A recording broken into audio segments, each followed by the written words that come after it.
मुझे बताया गया कि कुछ जगह में उम्मीद पोर्टल स्लो चल रहा था या कुछ लोगों के पास डॉक्यूमेंट्स का कमी होगी,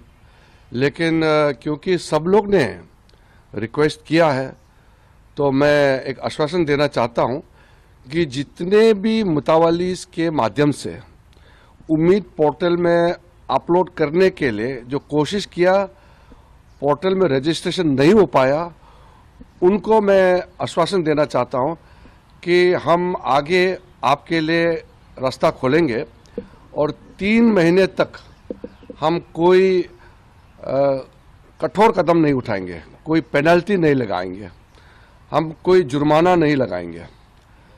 3 महीने के समय में जितने भी वक्फ प्रॉपर्टी से मुतावलीस के जो अधीन है वो रजिस्ट्रेशन करा लीजिए,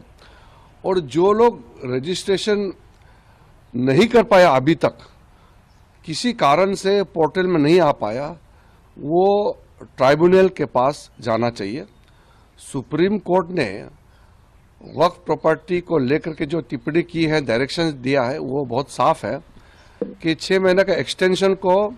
सुप्रीम कोर्ट ने मना किया है कि वो फर्दर एक्सटेंशन नहीं देंगे। और ट्राइब्यूनल के पास में अधिकार है कि अगर आपके पास में रजिस्ट्रेशन नहीं हो पाने का कोई कारण है तो ट्राइब्यूनल आपका तारीख को 6 महीने और बढ़ा सकते हैं, जो डेडलाइन है 6 महीने बढ़ा सकते हैं। तो मैं 2 चीज़ कहना चाहता हूं, जो हमारा उम्मीद पोर्टल में कोशिश किया है अपलोड करने का, किसी कारण से नहीं हो पाया, हम उनके लिए 3 महीने तक कोई जुर्माना, कोई पेनल्टी, कोई कठोर कदम नहीं उठाएंगे।